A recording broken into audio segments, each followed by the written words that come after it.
Traders के लिए भी सारा कुछ अपॉर्चुनिटी सा ढूंढ करके निकालिए बाजार में। क्या आपके नजरिए से कोई ऐसा स्टॉक है जहां पर ट्रेडिंग अपॉर्चुनिटी अभी बन रही है, या फिर अभी आपने जैसे अभी इनिशियली कमेंट्री में मेंशन किया कि पैसा रखिए ज्यादा सुकून में रहेंगे, तो इसी तरीके का माइंडसेट लेकर के भी बाजार में प्ले करें? जी, देखो अप्रोच तो आपकी वही होनी चाहिए। आप कुछ आप कैश अपने पास रखो, पर उसमें भी कुछ एक स्टॉक ऐसे हैं जो मुझे लग रहा है कि लॉन्ग टर्म के लिए शायद वो बॉटम बना के रिवर्सल दिखा रहे हैं, जिसके अंदर बजाज हाउसिंग फाइनेंस है। जब से जी। ये कंपनी लिस्ट हुई है लगातार नीचे जा रही है, हर लेवल पे इसमें ट्रेडर इन्वेस्टर फंसे हुए हैं। अब अगर किसी को बोलते भी हैं कि बजाज हाउसिंग फाइनेंस, तो उसको भरोसा नहीं आता कि ये काउंटर चलेगा। लेकिन जब 78 का लो लगा के अब काउंटर 90 रुपए के आसपास आ गया है, तो मुझे लग रहा है कि हल्की हल्की बाइंग यहाँ पे शुरू कर देनी चाहिए। अब 90 रुपए से 80 रुपए की रेंज में आप थोड़ा थोड़ा माल उठाओ और थोड़ा समय हम्म। दो। अब आने वाले हम्म। समय में ये काउंटर आपको रिटर्न दे देगा। अब शायद इसके जो बुरे दिन थे, जो डाउन साइड लगातार हो रही थी, वो खत्म है। चार्ट पैटर्न थोड़े सुधरने लग रहे हैं। अगर नंबर इस बार अच्छे आ गए तो शायद ये काउंटर आपको रैली दिखा देगा। ये लॉन्ग टर्म अप्रोच के लिए है, शॉर्ट टर्म की मैं बात नहीं कर रहा हूँ। अगर आपका हम्म। नजरिया लंबा है तो ही इसमें थोड़ी थोड़ी गिरावट पे अपनी पोजीशन बनाएं, अदरवाइज छोड़ दें। चलिए, बजाज हाउसिंग फाइनेंस अभी देखिए तो 89 के लेवल पर ट्रेड होता हुआ नजर आ रहा है। 1.60 यानी कि 1.5% से ज्यादा का दबाव आज देखने को मिल रहा है, लेकिन आपको रेंज दी गई है खरीदारी करने के लिए 80 से 90 के बीच की लॉन्ग टर्म परस्पेक्टिव। अब राजेश सर, आपको मेरा सवाल थोड़ा सा हल्का लगेगा, लेकिन ये काफी इंपॉर्टेंट क्वेश्चन है कि जो लॉन्ग टर्म परस्पेक्टिव है उसमें लॉन्ग टर्म का नजरिया यानी कि कितने महीने कंसीडर करके चले, क्योंकि अब डेफिनेशन काफी चेंज हो चुकी है। आपके अकॉर्डिंग नंबर ऑफ मंथ्स क्या होने चाहिए लॉन्ग टर्म अप्रोच है तो? नहीं मैडम, आपका क्वेश्चन हल्का कैसे हो सकता है? हल्का तो नहीं होगा अगर आपने क्वेश्चन पूछा है तो। लेकिन आज का जो सिनेरियो बन चुका है ना, आज के जो ट्रेडर्स हैं, जी। उनके लिए तो बीटीएससी भी लॉन्ग टर्म हो जाता है। क्योंकि हम्म। उनको तो क्विक मनी चाहिए। अभी ले लिया, 1 घंटा भी रुक गए तो ना, तो वो सोच रहे हैं कि यार हम तो लॉन्ग टर्म इन्वेस्टर हो हम्म। गए हैं, 1 घंटे तक हमारा माल नहीं बिका। लेकिन लॉन्ग टर्म का जी। नजरिया जो है ना, वो एटलीस्ट आपका 1 साल से ज्यादा होना चाहिए। जैसे अगर आप long term capital gain tax देखते हैं, वो सीधा सीधा 1 साल से ज्यादा की होल्डिंग पे long term capital gain tax है। तो हम तो सीधा मान लें कि 1 साल से बड़ी लंबी ज्यादा अवधि है तो वो लॉन्ग टर्म में मानी जाएगी। लेकिन लॉन्ग टर्म इन्वेस्टिंग क्या हमेशा सही है? क्या लॉन्ग टर्म इन्वेस्टिंग आपको हमेशा पैसा बना के देगी? क्या लॉन्ग टर्म इन्वेस्टमेंट से ही पैसा बनता है? ये बिल्कुल गलत है। आईटी स्टॉक्स आप हम्म। देख लो, लॉन्ग टर्म में क्या हुआ है? 10 साल में कुछ नहीं हुआ। हम्म। एचडीएफसी लॉन्ग टर्म में क्या हुआ? कुछ नहीं हुआ। अब सुजलॉन देखो, यूनिटेक देखो, अब जेपी एसोसिएट, ऐसे ऐसे स्टॉक है लोगों को नाम भी नहीं पता होगे। तो लॉन्ग टर्म का मतलब क्या? 15-20 साल में उनकी कैपिटल जीरो हो चुकी है। 1-1 हजार, 2-2 हजार के शेयर आज है ही नहीं बाजार में, खत्म हो चुके हैं। तो लॉन्ग हम्म। टर्म इन्वेस्टमेंट का मतलब ये नहीं है कि बाय करके आप सो गए। लॉन्ग टर्म इन्वेस्टमेंट का मतलब ये है, जब तक वो स्टॉक चल रहा है, कंपनी परफॉर्म कर रही है, होल्ड करके रखो साल दर साल। जब तक उसके नंबर अच्छे आ रहे हैं, कंटिन्यू। जिस दिन लगे नंबर खराब आने शुरू हुए हैं, चार्ट पैटर्न बिगड़ रहा है, उस दिन फिर उससे कोई प्रेम नहीं। जैसे शादी में डिवोर्स हुआ, नहीं दोनों की बन रही, मारपिटाई हो रही है, जब तक चल रहे, जहां पर लगे कि हाँ, मतलब दोनों कंप्लेंट की बात आ गई, पुलिस कंप्लेंट हो रही है, ये हो रहा है वो हो रहा है, दैट्स इट, डिवोर्स लो, खत्म करो। वही शेयर बाजार में है, किसी से आपको लगा के नहीं रखना है कि भाई मैं इसको बेचूंगा नहीं, मेरा फेवरेट काउंटर है। जब लगे कंपनी जरा सा भी खराब करने लगी है, जरा से कॉर्पोरेट गवर्नेंस के इशू आने लगे हैं, तुरंत एग्जिट करो। लॉन्ग टर्म कोई डेफिनेशन नहीं है। वैसे 1 साल होता है, लेकिन इसमें कुछ नहीं है। जब तक पैसा बन रहा है, कंटिन्यू करो। चलिए, ये हुआ क्लियर कट आंसर कि आपको एंट्री कैसे करनी है और एग्जिट लेने के बारे में सोच रहे हैं तो क्या क्या फैक्टर्स बिल्कुल देखिए, और इस अकॉर्डिंग बिना पैसा गवाए मार्केट में रहिए। अब बढ़ चलते हैं कुछ खबरों की तरफ। यहाँ पर कौन कौन सी ऐसी न्यूज है जिनका इम्पैक्ट हम देख सकते हैं? सबसे पहले एनबीसीसी इंडिया की बात कर लेते हैं।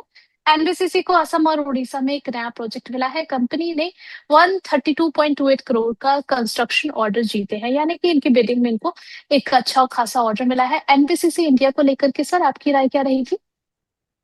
देखिए, चार्ट ऊपर में अभी टॉप लगाया इसने 114 रुपए का, उसके बाद कंटिन्यूअस नीचे जा रहा है, 101 आ गया है। हम्म। सपोर्ट के आसपास है 99। और मुझे लग रहा है कि शायद 99 भी रुकेगा नहीं। 99 के बाद अगला लेवल आता है 90 रुपए का। तो चार्ट में कोई दम तो नहीं है फिलहाल। लेकिन हाँ, 90 रुपए के आसपास आपको मिले तो ठीक है, लॉन्ग पोजीशन बना लो। टारगेट ऊपर में फिर 89, सॉरी 99 और 100 का रख सकते हो। लेकिन अभी फिलहाल ऐसा कोई सिग्नल नहीं है कि यहाँ से बाउंस बैक करेगा। किसी के पास है तो 90 रुपए तक वेट कर ले, वहाँ एवरेज कर लेना। कोई लेना चाहता है तो भूल जाओ, सोचो मत अभी एनबीसीसी कुछ है। चलिए ठीक है, फोर्टिस हेल्थ केयर को सोच सकते हैं खरीदारी करने के लिए। बिजनेस तो एक्सपेंड कर रही है, क्या रिटर्न भी एक्सपेंड करेगी?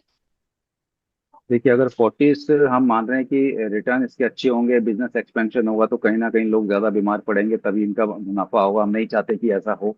लेकिन फिर भी हम हम्म। स्टॉक मार्केट में काम कर रहे हैं तो एटलीस्ट हमको कंपनी को तो एनालाइज करना पड़ेगा।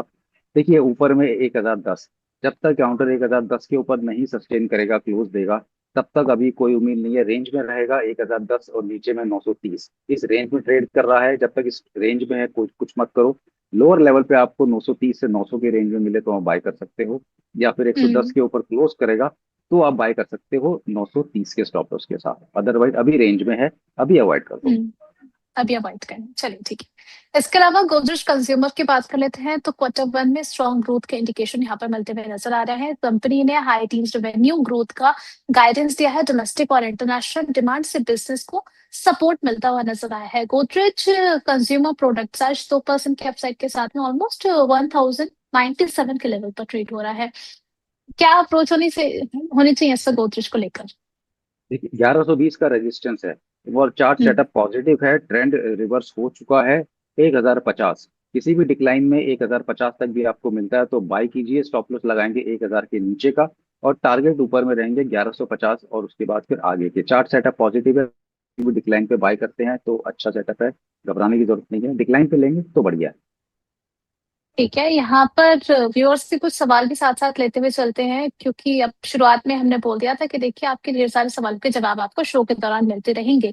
तो उसी के साथ यहाँ पर तन्मय जी का सवाल है। अच्छा, आपने लॉन्ग टर्म पर्सपेक्टिव को लेकर के एक नाम हमारे साथ शेयर कर ही दिया है, लेकिन फिर भी इन्होंने कहा है कि कोई ऐसा स्टॉक जो लॉन्ग टर्म के लिए बेस्ट रिटर्न दे सके। तो अब इन्होंने अगर सुना है बजाज हाउसिंग फाइनेंस के बारे में, तो ये एक सही ऑप्शन है सर? देखिए अगर आपको लॉन्ग टर्म में इन्वेस्टमेंट करनी है तो आप वेट कर लीजिए, अर्निंग सीजन शुरू हो गया है, और हफ्ते 10 दिन हम्म। का वेट करो। अच्छे अच्छे स्टॉक्स आपको मिलेंगे जहां रिटर्न बेटर आएंगे, ईपीएस का हमें ब्लास्ट देखने को मिलेगा, वहां आप लगा लीजिएगा। जहां इतने दिन रुके हैं और थोड़ा दिन रुक जाइए, जरूर आपको अच्छे स्टॉक में बताऊंगा। रिजल्ट आएंगे तो उसके बाद एक अपने को क्लैरिटी मिल जाएगी कि एटलीस्ट ये काउंटर 3-6 महीने में अच्छा चलेगा, वहां रिटर्न बेटर मिलेंगे। अभी मैं आपको कह दूं कोई भी स्टॉक ये ले लो और कहीं उसके रिजल्ट खराब आ गए, तो वो फिर आप कहोगे सर ये तो नीचे गिर गया। वेट कर लो, हफ्ते 10 दिन हम्म। का वेट करो, अच्छे काउंटर मिल जाएंगे आपको। ठीक है। इसके अलावा बैंक ऑफ महाराष्ट्र को लेकर के सुनीता जी का सवाल है, क्या टारगेट्स यहाँ पर हो सकते हैं सर?